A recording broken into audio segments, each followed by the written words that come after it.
Funding for this program was provided by the Annenberg CPB project.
Somewhere around 1800, there was an extraordinary Frenchman whose name was Lazare Carnot. He was a statesman and a minister in various French governments, and in fact he was so effective that he was known as the organizer of victory of the French Wars of Revolution. He was also a scientist and an engineer whose work was important enough that it's remembered even today. This glorious family tradition was carried on almost a century later by Sadi Carnot, another engineer who became President of the Republic of France in 1887, a position he held until 1894 when he was assassinated. But the most important of the Carnots was neither of these. He was instead one who came between them. His name was Nicholas Leonard Sadi Carnot, called by everyone Sadi. And that Carnot was interested in steam engines.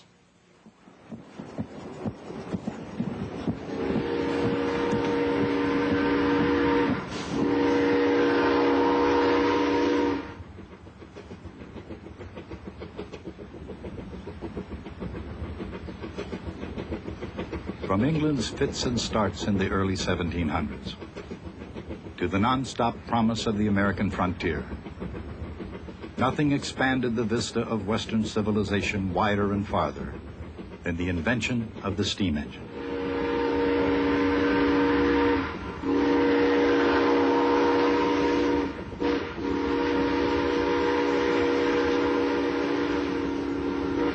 Many saw the coming machines as a threat. Coughing, sputtering, disturbing the peace and upsetting the status quo, the machine was viewed as a nasty little nuisance of an idea. But once given birth, it was here to stay.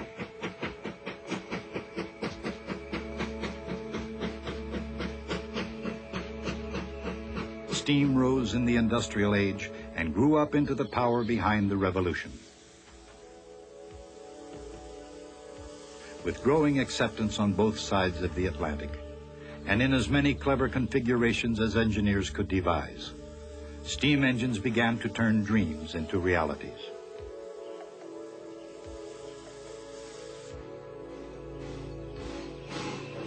Steam engines turned the looms of the cotton belt and wove the fabric of a nation. The steam engine cut and shaped the wood, drove the pistons and pulled the levers. The steam engine churned the butter and ground the corn and turned the small family business into an international concern.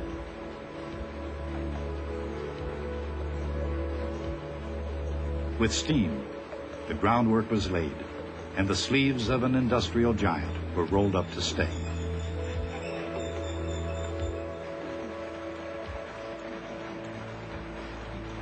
The power of the steam engine was energy and movement and change. It became a symbol of opportunity, whether that meant an escape from the potato famine, from the wages of slavery, or from the Russian Tsar.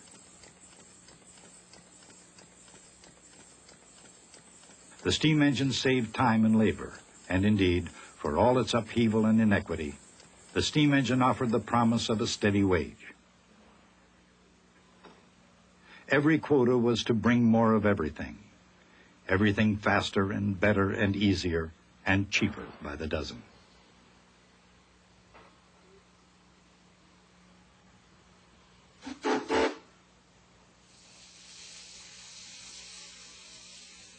Out as far as men could lay track, wherever one looked, it looked as if the nation's most important product was progress. And yet, as far as the steam engine carried the body and soul, it carried man's intellect even further. Full soon, Lord Byron wrote, steam engines will conduct him to the moon.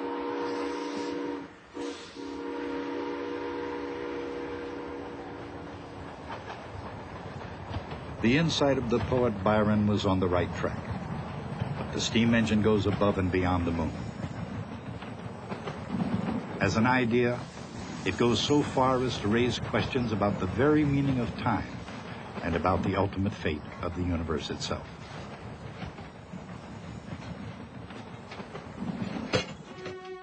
That was the journey that began in the mind of Sadi Carnot. Born in 1796, Carnot may have inherited his aptitude for mathematics and military engineering from his father, Lazare, who, in reward for his skills in organization and tactics, had become a hero of the French Revolutionary Wars. With his father's influence, Carnot entered the École Polytechnique. Young Carnot discovered both the steam engine and the fact that his country lagged behind in its development. For a military entity like France, this was a problem. But for a military engineer, it was a challenge. But rather than building a better steam engine, young Carnot came up with a theory. Of course, steam power was, by no means, a new idea. Starting with Thomas Savery's steam-driven water pump in 1698, inventors and engineers such as Thomas Newcomen, Richard Trevithick, Matthew Boulton, and of course James Watt, had been refining the steam engine, making it better, more powerful, and, most important, more efficient. One after another, ingenious devices for squeezing just a little more work out of a ton of coal came forth from the minds of inventors. But it was, above all, James Watt's discovery of a way to cool the steam outside the main cylinder using a condenser that really got the era of the steam engine underway. But when it comes right down to the steam engine, what's really essential? Of all the valves and gears, of all the beams and pipes, of all the gadgets and gauges, of all the engines with all their bells and whistles and whatever works to catch the buyer's fancy, what is the very essence of the engine? It's the cylinder. A cylinder with a movable end, pushed by pressurized steam. Opening a valve to the boiler admits high-pressure steam that pushes the piston out, doing work on the flywheel. The flywheel pushes the piston back in again, expelling the spent steam through another valve, and the engine is ready for the next cycle.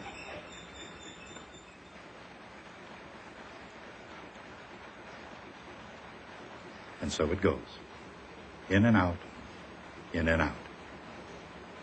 No matter the purpose or design, the cylinder is the key, and everything else is bells and whistles.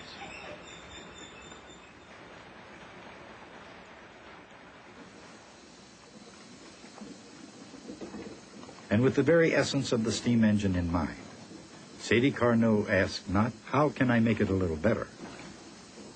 But what is the absolutely most efficient steam engine that nature will allow.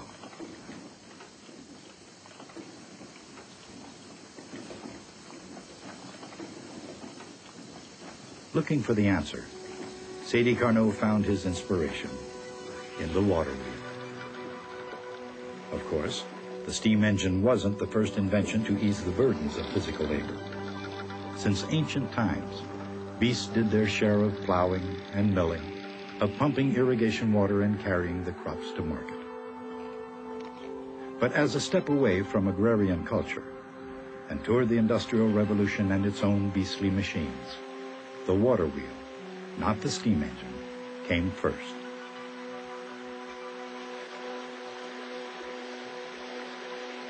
And as water powered the looms of the British textile industry, other fluids began making the rounds in the most scholarly circles of the day.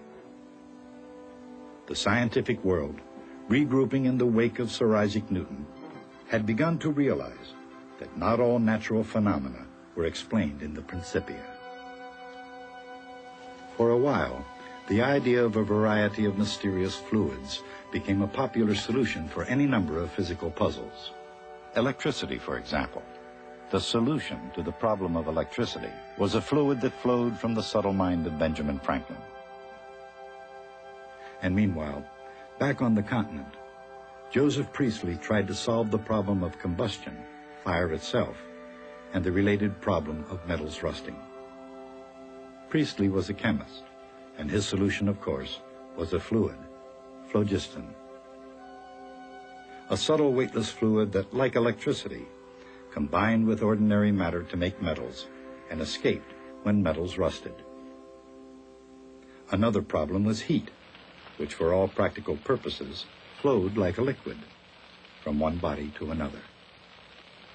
To a century already awash in fluids, a heat fluid called caloric was comparatively easy to invent.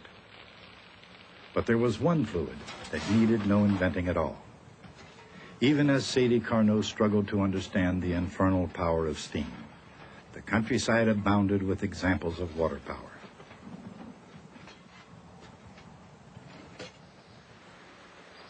Just as a water wheel is run by water, the flow of water from a high plane to a lower plane, a steam engine, he thought, is run by the flow of caloric from high temperature to low temperature.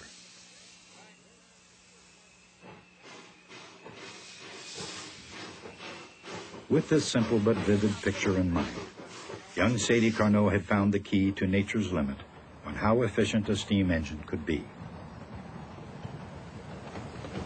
No machine or combination of machines can ever have the effect of making more heat run up to high temperature than down to low temperature. That idea was the starting point of Carnot's theory, and even to this day, it's one of the basic foundations of physics. Of course, now it's called the Second Law of Thermodynamics.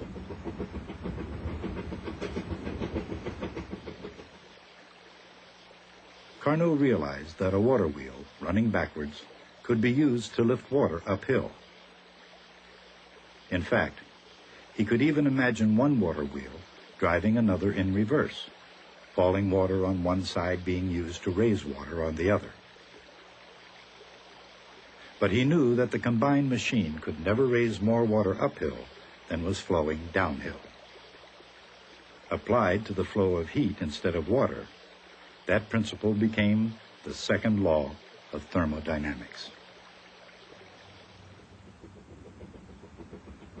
With this insight, Carnot knew that the best engine nature would allow was one that could run equally well backwards and forwards. In other words, an engine that could take heat at low temperature and raise it to high temperature. In an ordinary engine,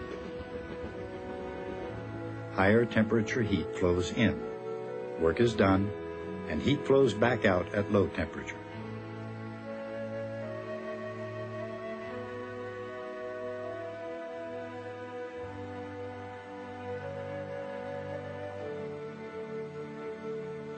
Carnot imagined an engine that could work in reverse. Heat would flow in at low temperature with the help of work supplied from outside, and heat would be deposited at high temperature. There's a name for a machine that works that way. It's called a refrigerator. A refrigerator, with the help of a motor, removes heat where it's already cold and deposits heat at higher temperature outside of itself. The idea is not uncommon today. But in the 1820s, Carnot had a special challenge: how to design a steam engine that could work equally well as a refrigerator. Carnot started by reducing the engine to its essentials. No boiler, no flywheel, no valves. He did need a cylinder and a movable piston. But he could even do without steam, because the cylinder could be filled with air.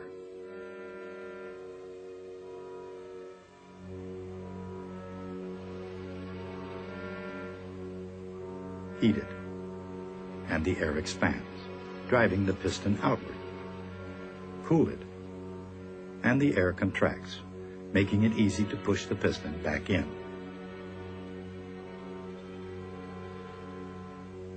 Heat flows in at high temperature, and the piston does work. As the cylinder cools, it takes work to push the piston in. But since it's cooler, the air inside exerts less pressure, so it takes less work. So there's some net work gain by the machine. So there it is, the essential engine. Heat energy goes in, and less heat energy comes out. And the difference comes out as useful work.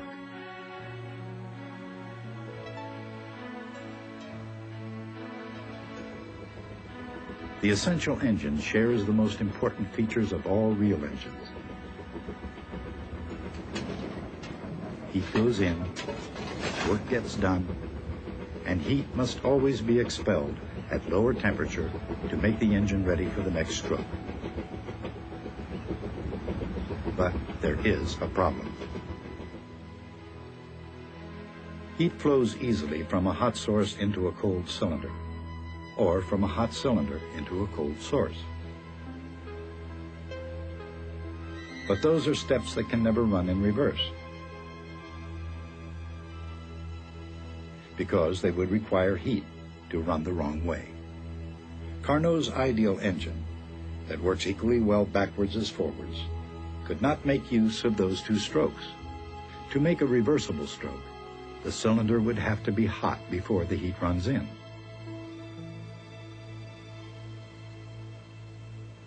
Allow the hot gas to expand, and more heat flows in, doing work. Push the piston back in, and heat flows the other way. That's a reversible stroke.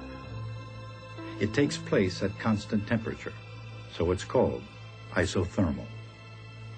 Heat goes in, the gas expands, and work is done. Next, a brilliant stroke.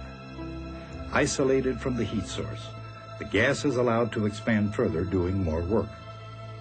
Since there's no external source of heat, it comes from the internal energy of the gas itself, causing it to cool.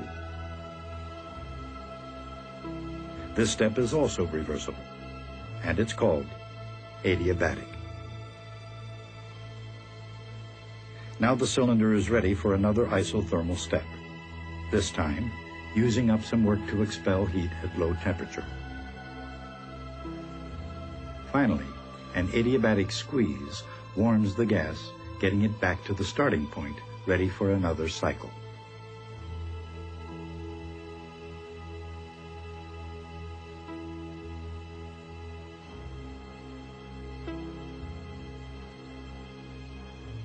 On each cycle, some net work is done, just as in a real engine. But each of these steps works equally well, running backwards. So, the Carnot cycle is both an engine and a refrigerator, working equally well in both directions, a perfectly reversible machine.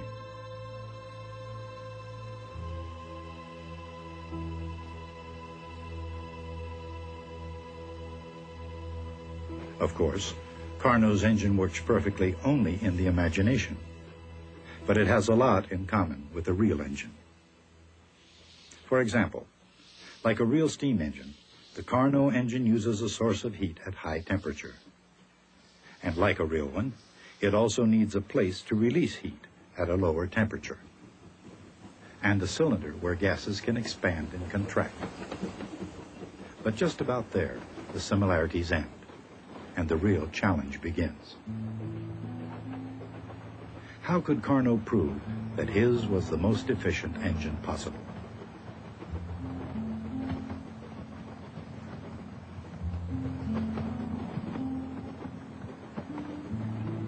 The answer may be found by comparing a real engine with the Carnot engine. Burning fuel produces an amount of heat, Q sub I, at high temperature, T sub I. Put that heat into the Carnot engine, and it does work, W. The efficiency of the engine is just the work out divided by the heat in. But could a real engine ever be more efficient than a Carnot engine? In other words, requiring less heat in, Q sub IR, to produce the same amount of work. If so, that work could be used to make the Carnot engine run backwards. If the real engine were connected to the Carnot engine, the effect would be much the same as Carnot's hypothetical water wheels. The real machine takes in heat and does work, which is the exact amount of work the Carnot engine needs to run backwards. Remember, if the real engine were more efficient, Q sub IR would be smaller than Q sub I. So when the two engines are connected, they have the net effect of making heat run uphill. But that violates the second law of thermodynamics. If the second law of thermodynamics is correct, the real engine can't be more efficient than a Carnot. Operating by means of heat flowing from a given high temperature to a given low temperature, the Carnot engine is always more efficient than a real engine. And since the second law of thermodynamics is correct, the Carnot engine is the most efficient engine that Mother Nature allows. Sadie Carnot began with a brilliant analogy, the water wheel, and concluded with the essence of an engine, the most efficient engine possible between two temperatures. But Carnot's analogy wasn't entirely correct. Unlike water in a wheel, heat doesn't merely flow through an engine.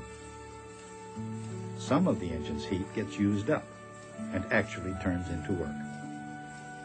Which means that, considering the law of the conservation of energy, it's very easy to ask Carnot's question and come up with the wrong answer.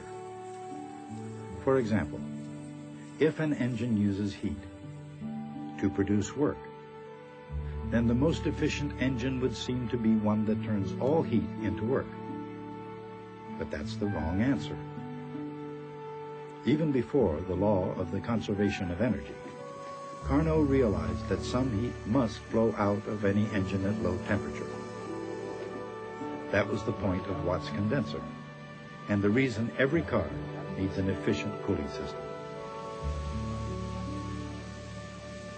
According to the law of the conservation of energy, the work done is simply the difference between the heat in and the heat out. And so, the efficiency of any engine is always less than 1. Carnot's original logic was so precise that it remained valid even with the discovery of the conservation of energy. No engine, not even a Carnot engine, can reach the goal of perfect efficiency. But then, how efficient can a Carnot engine be? It depends on the temperature. The hotter the high temperature, and the cooler the low temperature, the more efficient an engine will be. In fact, later generations would discover that, for a Carnot engine, Q sub O over Q sub I is equal to T sub O over T sub I. And that's the most efficient an engine can be. Sadie Carnot died in 1832. He was only 36 years old. He died tragically in his youth of scarlet fever. During his own lifetime, he was not really famous. He was respected, but he was, after all, an engineer. An engineer's job is to build better machines, and Carnot's ideas, clever as they were, helped no one to build a better machine. So although he was a respected engineer, nobody could get really steamed up about what he had done. When Joule came along and discovered the conservation of energy, or established the conservation of energy, the situation for Carnot got even worse, because after all, his reasoning was based on a faulty foundation of the old caloric theory. But a German physicist by the name of Rudolf Clausius came along at that point and rescued Carnot's ideas.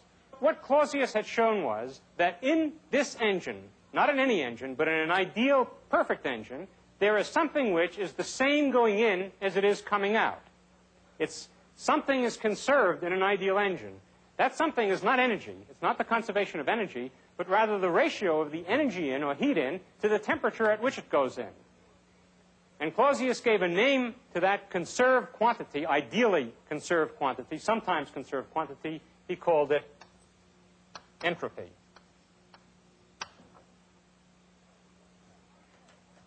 So if I had to summarize very briefly the history of the steam engine, I would say something like this.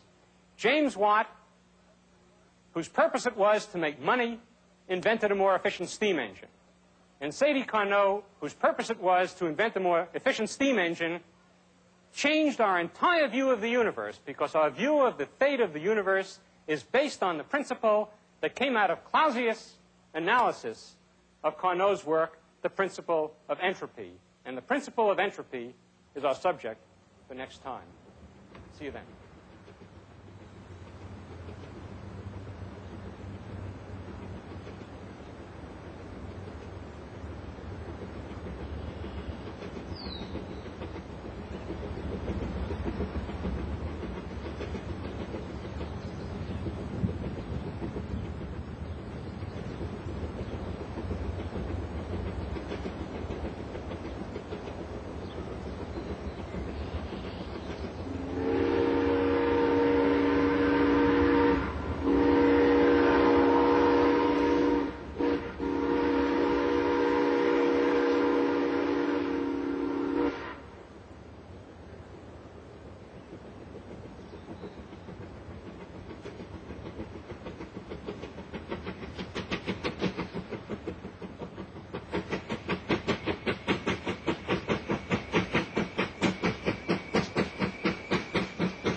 Funding for this program was provided by the Annenberg CPB project.